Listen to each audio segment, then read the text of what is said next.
Hello friends, आप सब लोग कैसे हैं? तो आप सभी को राधे राधे और महाशिवरात्रि की ढेर सारी शुभकामनाएं। जय महाकाल। आज हम लोग थोड़ा सा निकल रहे हैं थोड़ा घूमने के लिए और आज आपको बहुत अच्छी जगह ले चलेंगे। तो आप लोग मेरे साथ बने रहिए व्लॉग में और आपको दिखाते हैं कि हम कहाँ जाते हैं। ओके, चलिए लेट्स गो। हमारे साथ आप भी इंजॉय कीजिए और अच्छी जगह ले चलेंगे जहाँ आप लोग भी बहुत खुश होंगे। कितना अच्छा आपको भी लगेगा, हाँ बहुत अच्छी जगह लेकर आए। ओके चलिए लेट्स गो।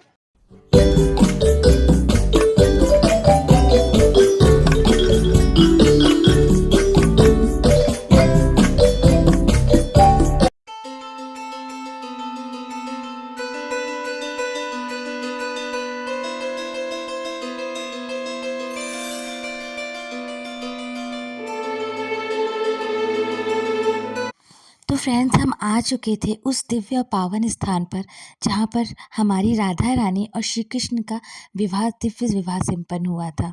तो दोस्तों पता है, यहाँ पर ऐसा कहते हैं कि वो यहाँ पर वही लोग आ पाते हैं जो वाक़ई में उस टाइम उनके विवाह में सम्मिलित हुआ होगा। किसी न किसी रूप में, सूखी पत्ती, लकड़ी, कीड़े-मकोड़े, किसी भी रूप में कोई भी सम्मिलित हुआ होगा तो वो वहीं पहुँच पाता है यहाँ पे। वृंदावन तो सभी लोग आ जाते हैं, लेकिन राधा रानी जिस पे कृपा करती हैं ना, या फिर जो इस यहाँ पर उनके विवाह में वहाँ पर उस टाइम होगा उस पर उपस्थित, तो वही वो यहाँ पर आ पाता है। तो दोस्तों चलिए आपको दिखाते हैं उनका विवाह स्थल, कहाँ उन्होंने फेरे लिए, कहाँ उन्होंने राधा रानी की मांग भरी, हम आपको सब कुछ दिखाएँगे। वैसे तो यहाँ पर मेन जो जगह है वहाँ पर फ़ोटो खींचना मना थी, लेकिन हमने फिर भी छोटी-छोटी क्लिप तो वहाँ की ले ही ली। जैसे उन्होंने जहाँ मांग भरी, जहाँ उन्होंने लग्न पत्रिका पढ़ी और जहाँ उन्होंने क्या विदाई का रूप जहाँ था उनका, तो वो सब छोटे-छोटे रूप तो हमने ले ही लिए, तो आप लोग भी देखिए। तो चलिए चलते हैं अंदर।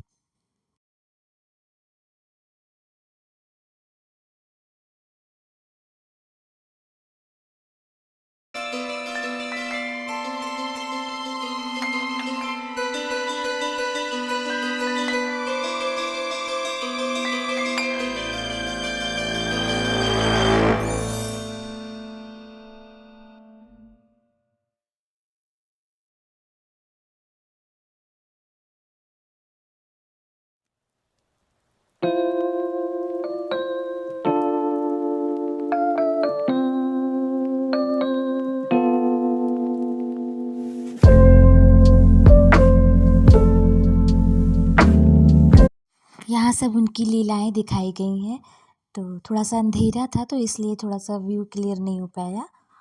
आप लोग भी देखते रहिए, सब उनकी लीलाएँ हैं, नंद बाबा हैं और श्री कृष्ण बने हुए हैं, यहाँ पर इनकी प्रतिमाएँ बनाई गई हैं। और ये देखिए ब्रह्मा जी और श्री कृष्ण और राधा रानी बैठी हुई हैं, स्वयं जो ब्रह्मा जी उनका विवाह कराने आए थे। तो ये वो दृश्य दिखाया गया है यहाँ पे कि कैसे इनका विवाह हुआ था। ये सब भी वहाँ लिखा हुआ है, उनके वहाँ बारे में बताया है सब सारी चीज़ें पूरा।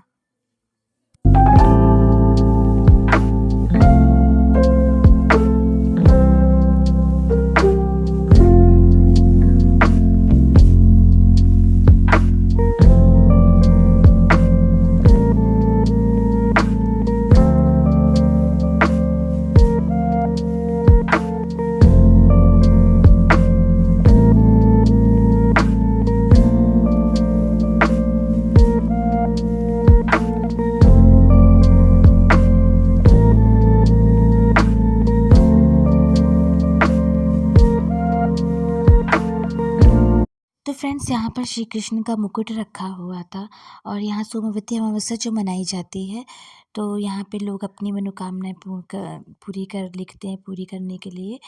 तो यहाँ ये देखिए, अंदर आइए आपको दिखाते हैं। ये सामने जो रग बना हुआ है पत्थर का, ये श्री कृष्ण का मुकुट ही है। आप लोग भी दर्शन कीजिए, ये रखा है।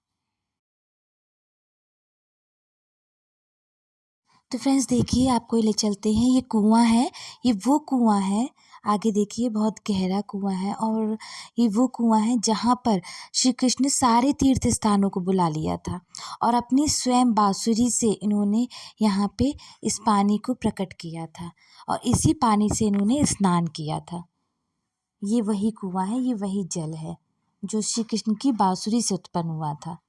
आप लोग भी देखिए, दर्शन कीजिए इस कुएं का भी।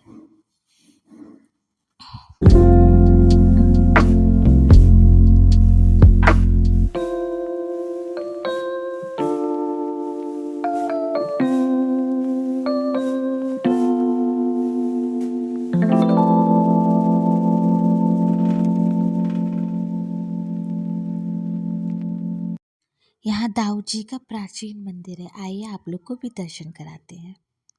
यहाँ ऐसा लगता है, ऐसा महसूस होता है जैसे राधा कृष्ण की आज भी लीलाएं यहाँ पर जीवित हो।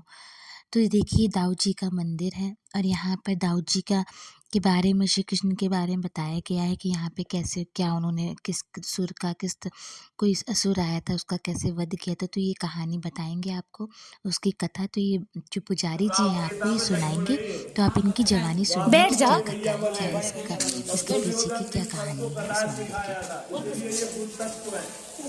प्रणाम करने से बल भक्ति बढ़ती है। और यह भांडी वन में इन्होंने एक प्रलंबासुर नाम के राक्षस का वध किया, जिसको कंस ने गोपवाल के रूप में भेजा था। भगवान के गोपवालों में आके खड़ा हो जाता है तो भगवान तो अंतर्यामी है, समझिए कि ये छल करने आया है, लेकिन वो डायरेक्ट किसी पे हमला नहीं करते, तंगीदा दिखाते। तो अपने सगाओं को पूछा, मधुमंगल मंच काशी जाना, सबका नाम लेने की, तो ये लड़का किसका साथी है, किसके साथ आया, सबने मना कर दिया। तब उसको बुलाया, बोले क्या मतलब है, खेलूंगा। बोले खेलने में शर्त है, जो हारेगा जीती हुई पारी को अपने कंधे को उठाएगा।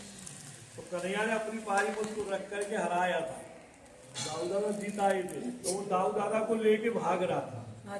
तो ये तो धरणीधर भगवान है, शेष भगवान है, इतना वजन बढ़ाते धड़ाम से नीचे आया, तब उसके सर पर ऐसे मारा। उसी मुद्दा में देखिए तो हाथ इधर वाला ऐसे तो दाऊ जी ने प्रलंबासुर वध किया ये है। और जो कुआं देख के आयो ना, यहाँ सारे तीर्थ बुला के भगवान ने अपनी बंसी से पानी प्रकट किया था। और तब सारे तीर्थों से कहा कि मुझे निलाओ, तो सारे तीर्थों ने प्रभु को स्नान कराया। जब वत्सासुर का प्रायश्चित हुआ था, क्योंकि बछड़े के रूप में एक राक्षस भेजा कंस ने, उसका वध कर दिया था, ग्वाल वालों ने दोष लगाया था। तो ये कहा था कि सारे तीर्थ स्नान करो जब तुम्हारा ये पवित्र हो, तो भगवान ने यही बोला कि उनसे स्नान।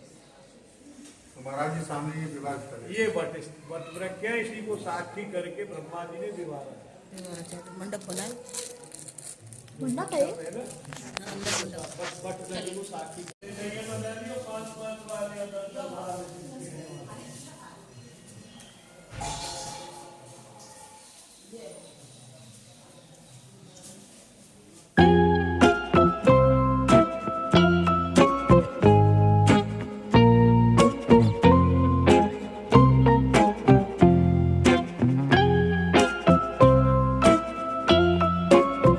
इस वन में ऐसा लगता है जैसे हर पत्ता हर पेड़ उस दिव्य प्रेम की गवाही देता हो।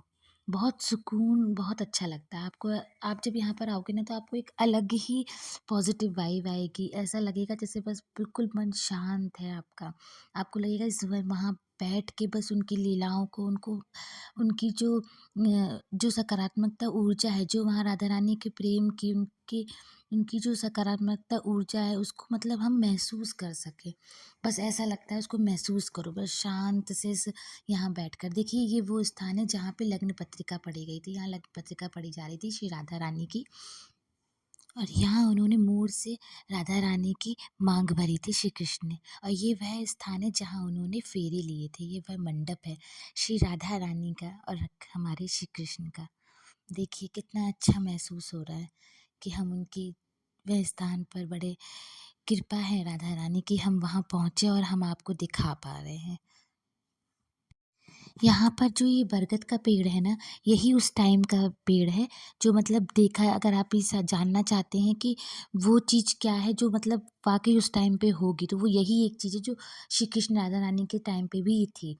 एक बरगद का पेड़ और एक पीपल का वृक्ष, ये दो जो उस टाइम पर भी थे और जो आज भी हैं। ये श्री कृष्ण के, भगवान के यहाँ पे चरण उपस्थित है, तो आप लोग भी दर्शन कीजिए इनके चरणों के। तो फ्रेंड्स ये था भांडेर वन, राधा कृष्ण की प्रेम की और विवाह की स्मृतियों से जुड़ा हुआ स्थान।